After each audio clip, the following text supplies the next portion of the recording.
Welcome to Gothcast, I'm Dr.Sanders, and today we're going to be taking a look at the album Kaleidoscope by Siouxsie and the Banshees. Now, this album is revered. It's loved by so many people, not just goth people, even though it does have a lot of songs that are still in heavy rotation in many goth playlists. But this album has songs that have crossed over into other mainstream songs by artists way more popular, at least in a mainstream sense. And it's kind of crazy to see the impact of it. And for me, it really ushered in the beginning of the Siouxsie and the Banshees sound. It was definitely the beginning of something new for the band. Now, I do want to talk about a little bit of the history of this album before we get into, what I think about the songs or, my favorites or anything. Because it's important to realize that when Siouxsie and the Banshees first started out, their first album came out in 1978. And I have talked about how Siouxsie Sue was hanging out with the Sex Pistols and, had much more of a punk alignment before she became, the goth queen. And their first two albums really show that, the alignment to a punk audience. The Scream and Join Hands are really interesting to compare to, Kaleidoscope and Juju and Tinderbox, when those albums came around, because it is such a strange departure in what they were doing. But most people really point to the fact that between Join Hands and Kaleidoscope, you have two members leaving the band and getting in some new blood, and that was John McGeoch on guitar joining, and of course Budgie on drums. And with this, you have a massive shift in the sound. And Siouxsie's already talked about how she wanted to kind of change it up and was getting a little frustrated with the punk scene. And that's kind of funny, because the first two albums were actually received pretty well. And the idea, most bands, if something's going well, they just want to keep doing it, right? Because, that's, you don't want to make your fan base irritated or anything like that. And it's really funny to see when Siouxsie and the Banshees started being like, we want to break out a little bit, do something different. And they did get a lot of flack for it. It's even funny because Siouxsie kind of became known for hating journalists because she would be frustrated by the articles, and sometimes they would talk about how, the shift in change, is that really what punk's about? Getting more complex and all this stuff. And it made her very wary of journalists. But the sound on this album is a really dramatic shift. And I think it's a really great one. Obviously, it worked out for them in the end, and especially on the next album, Juju, but this is really where you feel a massive shift from punk.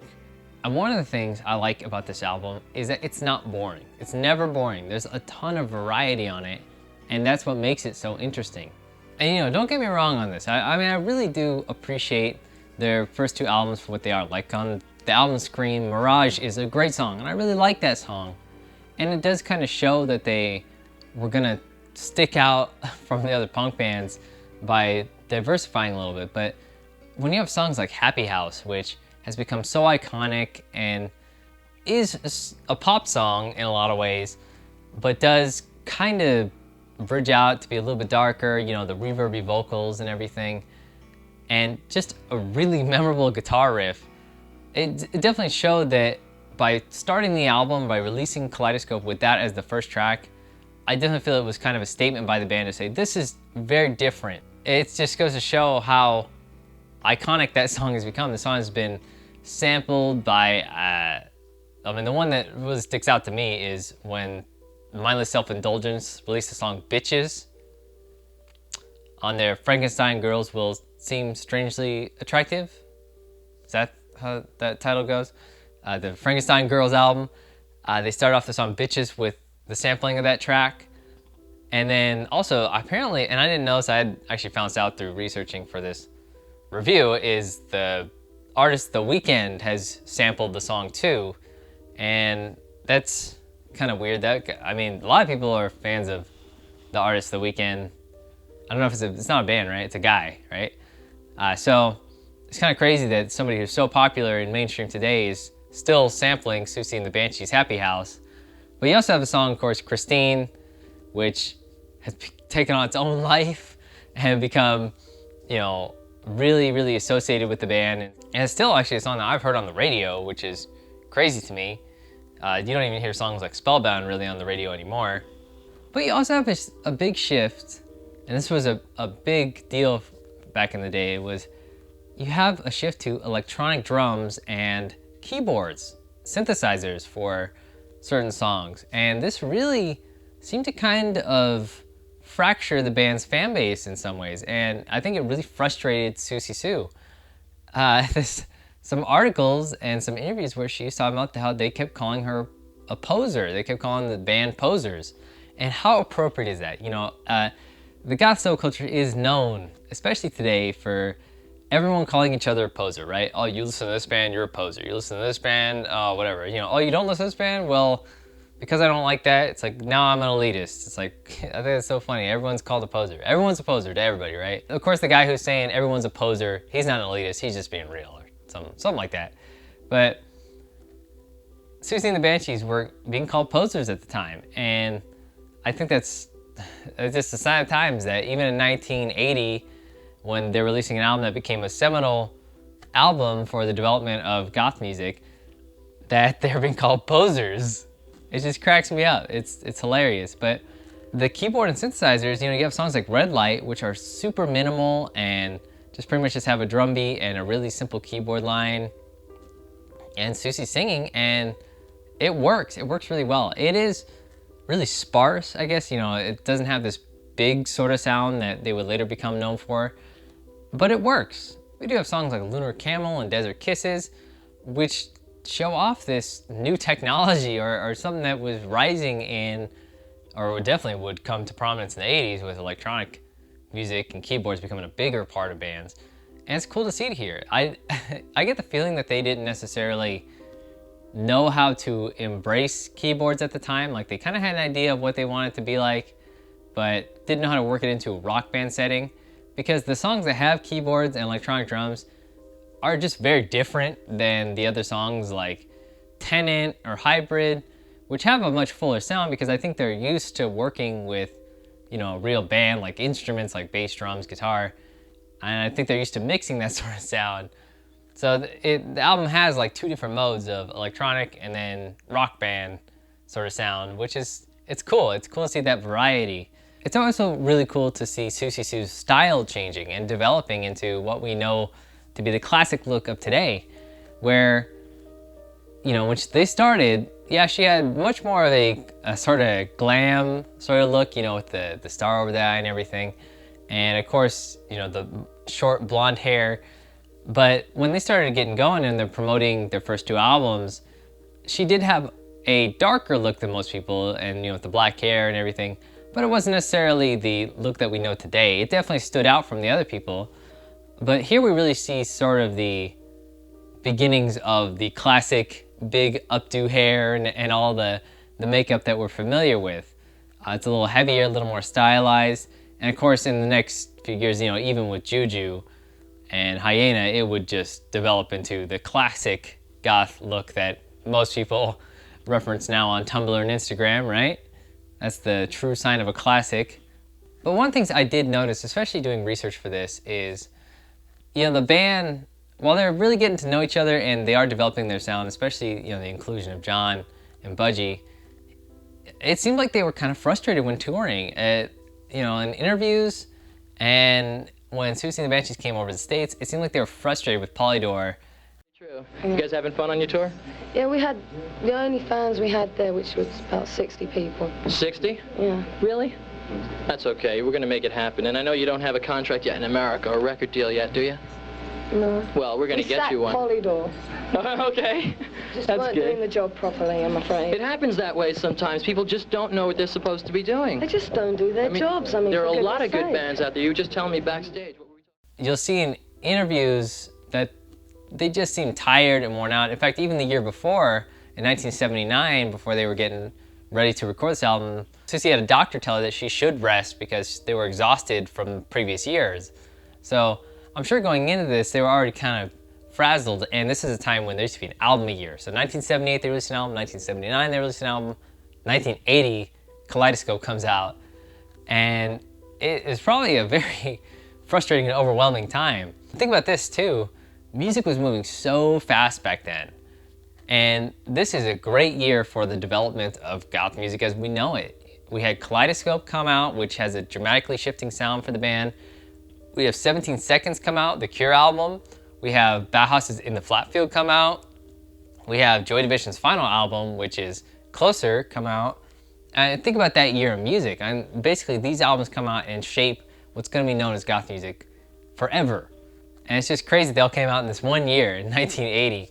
And even though I'm not the biggest fan of the Scream and Joint Hands, I know that there are a lot of other YouTubers who focus on goth culture that really enjoys albums. In fact, one of them is Snowy Lawler, who really enjoys the album Joint Hands, and Sweeney Deville, who I know loves the Scream, but let's hear what his thoughts on Kaleidoscope are.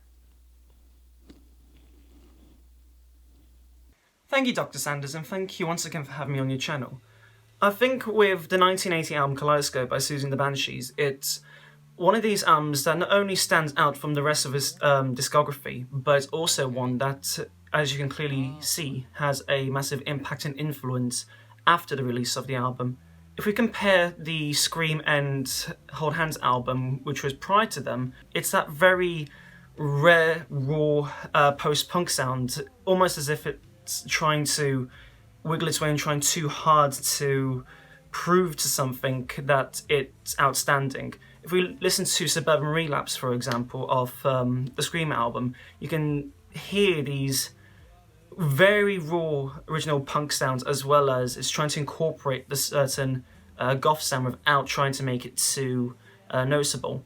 However, with the Kaleidoscope album, not only are we first of all having the introduction to Budgie and McGeoch, who are quite pinnacle in the role of it, because with those two we end up having this iconic lineup of the three blondes and the one black-haired frontwoman.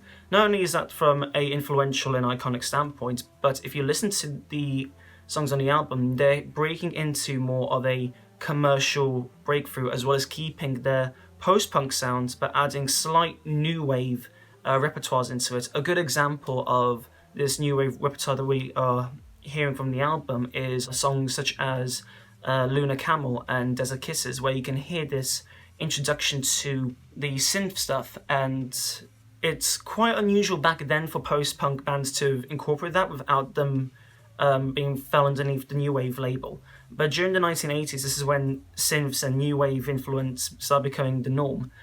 But once again, not only the album brought new stuff in, but also, in my opinion, amplified the structure of the upcoming influential goth sound. If we listen to Tenant on the album, which is the second track, not only do you hear this traditional type of drum beat pattern, as well as this creepy bass, but if you listen very closely to what McGeoch does on the guitar, it's very much synonymous to what Daniel Ash does in Bauhaus, this type of screechiness, this type of eerie atmosphere. I'm pretty sure Siouxsie and the Banshees once said that the guitar is the operatic part of the performance. It's the one that stands out, it leads the way. And McGeoch did do that exactly. The whole album itself, I think it's quite influential, as you'd probably say as well. Because not only do we hear the first two quite singles per se, the ones hit to the commercial success of the Banshees, such as Happy House, which, as we all know, we can't escape it from any goth club we go to. But we also hear Christine, which is something completely different to the rest of the stuff. It's more upbeat, but still quite keeping the dark influence. But at the same time, I would also say the influence after Kaleidoscope can be heard through the other albums, such as Juju and Tinderbox and all this ones, because those four, they began to have that certain style now, this style that is now known as the traditional Siouxsie and the Banshee style, and they've carried it through the rest of their albums, and it's quite iconic and easy to hear, to be honest. I mean, if you compare Candyman to Cities in Dust, you can hear that this is the influence that McGeoch and Budgie brought into the band, and it's still carrying on. As well as the music, you can also see a difference in style from the last two albums that they did. They had this more serious type of punky repertoire to them, whilst at the Kaleidoscope they brought in colours, they brought in flamboyancy, and in my opinion it is a very important album to the discography. And anyone who is getting into Siouxsie and the Banshees, it's a massive recommendation, especially when you compare the old and the new. Thank you so much for having me on your channel, Dr. Sanders. Why, thank you, Sweeney Deville. And of course, you can go check out his channel. I'll have the link in the description. And he does a lot of really cool videos talking about the differences and evolution of music. In fact, he just did a video recently about the difference between goth music and industrial, which is very cool. So do I recommend Kaleidoscope? Yes, and there are so many ways to pick it up. There are deluxe editions of the CDs that have, you know, a whole bunch of demos of all the songs, which are really cool. Of course, you can buy it on vinyl, and I don't know if it's been reissued or not. You know, everything's being reissued on vinyl. I don't know if it is or not, but there's plenty of ways to pick up and listen to this album and just enjoy it. And, you know, even the music videos, which were really very different. You know, Happy House is a very different video than Christine, which is a very different video than Red Light. They're all really good.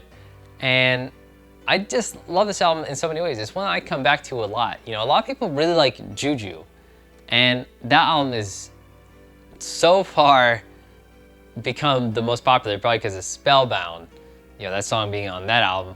This album might get overlooked because people seem to either really favor the first two albums or favor, you know, Juju or some of the way more popular things, or going to like Superstition or things like that. And I think it's an album that is really important to goth, and maybe one that's overlooked a little bit more than, say, 17 Seconds or In the Flat Field, because their other albums became so much more of the goth staple. By the way, did you know that Siouxsie and the Banshees actually played Coachella in 2002? There's actually a year you could have gone to Coachella and seen Siouxsie and the Banshees, and also you could have seen Oasis was the headliner that time. So isn't that weird? Because people think of Coachella as like hippy dippy, flower, hipster girl people, but there actually was a year where Siouxsie and the Banshees played. And also people forget that The Cure headlined Coachella one time. Isn't that crazy? But that was a lot of years ago. Now it's just, you know, Siouxsie and the Banshees were there in 2002. But anyway, of course, you can like, comment, subscribe, and all those things, and look forward to my next video on something. Who knows what it is? I don't even know what it is yet. I know what one of my videos coming up is, but I don't know what the next one is. So stay tuned.